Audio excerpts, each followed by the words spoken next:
In early February in the year 2012, residents in a St. Catherine community called Portmore in Jamaica was fumed by a stench of offensive odor for hours. But when they found out the source of this scent, residents would be sent into disbelief and shock, a discovery that literally stained the community up to this day. But before we dive into this story, welcome to Tell the Tales, where we resurrect dying stories across the world. Please, if you're a fan of these contents, leave a like, not just any like. Let the like button relive its tale. Let's go. Two sisters named Stacy Ann Smith and Susan Smith, who lost their mother due to natural causes during their teenage years, also had three other sisters that were raised by their father. Stacy and Susan both shared a home left by their parents, as the youngest of the sisters relocated to the Cayman Islands in the Caribbean. Another sister had moved to a different location in the same parish, and the next sister had moved to the city of Kingston. Stacy Ann also ended up leaving Jamaica to seek job in the Cayman Islands, where she worked and sent money back home to make additions to the house, which was still occupied by her sister Susan, her four children, and her sister's father. Now, Portmore St. Catherine, also called the Sunshine City, has become one of Jamaica's most populated communities. Some even considered it to be the third city of the country. The fast-growing municipality has proven to be one of Jamaica's favorite places of residence, since it is close to so many other places, including the now capital of Kingston and the old capital of Spanish Town, leaving most people to even call it the bedroom of Kingston. Since most people would work in the city and towns outside and return home after work hours, the West Indies Home Contractors Limited had constructed and placed over 30,000 houses in the late 1900s, developing many communities and schemes in the Sunshine City, benefiting thousands of families. Over the years, also helped in alleviating the overpopulation in Kingston. These houses were prototype units, placed on very small plots of land, making it affordable for citizens to purchase, although being built very close to each other and in some instances adjoining to neighboring houses. Being affordable, some residents purchased these units and over time extends, making it more spacious and accommodative for their larger families. This was the intention of Stacy Ann Smith. She had planned to go work overseas for a while, send back money home, and extend horizontally on her childhood home, which she was in the process of doing until the situation turned south. According to residents and close friends of the sisters, it was not uncommon to hear the sisters having disagreements and fights over minor domestic issues from time to time. However, a disagreement over money was the last fuel into the fire that led up to the turn of events. Stacy Ann, while she was away for about a year, she always had it in mind to come back home to see her son and other relatives.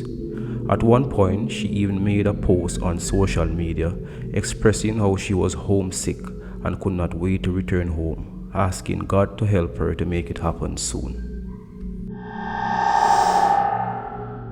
She would have gotten her wish and returned home the January of 2012. It was good after she had seen her beloved son and other relatives and friends. Little did Stacy Ann know that her last wish would have been her final wish. On Wednesday, February the 1st, 2012, a few days after Stacy Ann had arrived from the Cayman Island, there was an argument at the house between her and her sister Susan. On that day, their father was gone to the country, and Stacy Ann's son was staying at one of her sisters at a different location. It was assumed that Susan's two eldest children were home at the time, so the argument got heated. There was back and forth, and it was said that throughout the fight, the music in the house was quite loud. Then, after a while in the night, everything went back to normal as they usually do. There was no quarreling or anything. The neighbors were just assuming it was just another bad day between the sisters. Construction was even taking place at the residence days after the incident. However, no one had made sight of one sister days after the heated fight. Stacian had gone missing.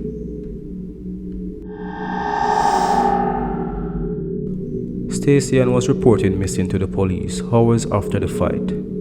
No one had any idea where she had gone. It was days after residents had reported a foul odor covering the community, and there was an investigation done in the general vicinity.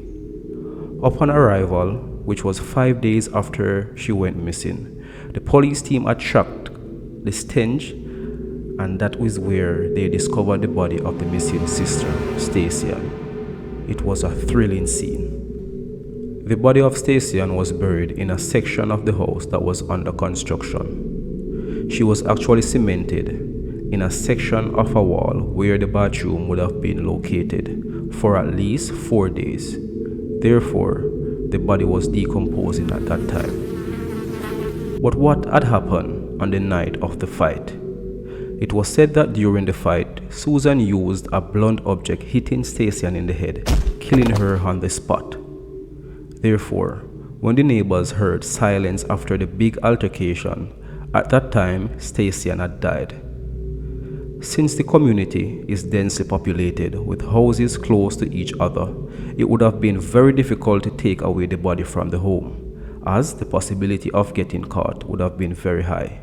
So, Susan and her alleged immediate family thought of the next best thing: to place Stacian's body in a crocus bag and then bury her in the unfinished section of the house.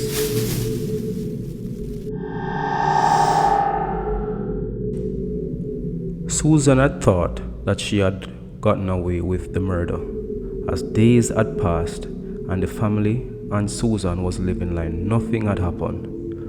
Although Stacian was reported missing, some people were not looking too deep into the situation because she was known to travel, and maybe after the argument she would have gotten upset and just left.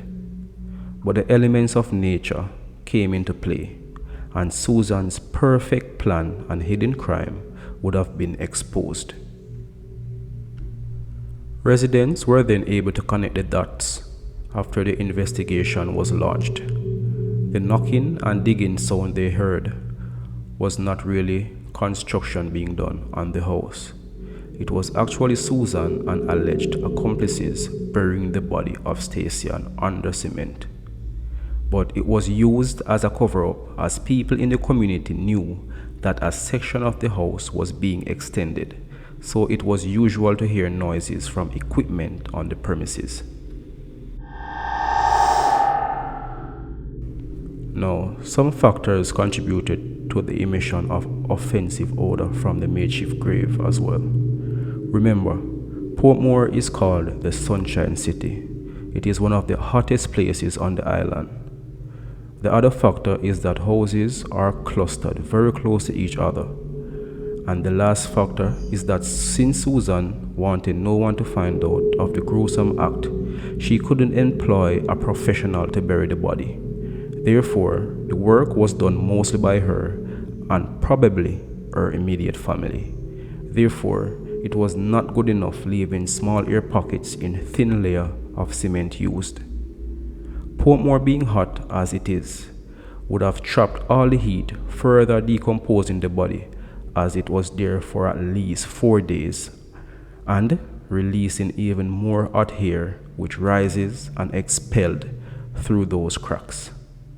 Lastly, the close proximity to which everyone was living, it would have been hard for the odor that escaped to not be detected by neighbors.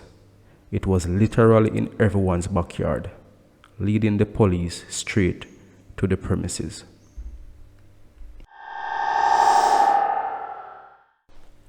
Susan was charged for the murder of her sister. She pleaded guilty to the murder and the sentence was reduced as she was then charged for manslaughter 2 years later. The length of the sentence was not known, and the true motive for the killing was not revealed, despite speculations. As for her immediate family that was there on the same night Stacey was killed, there was no involvement implicated to the murder.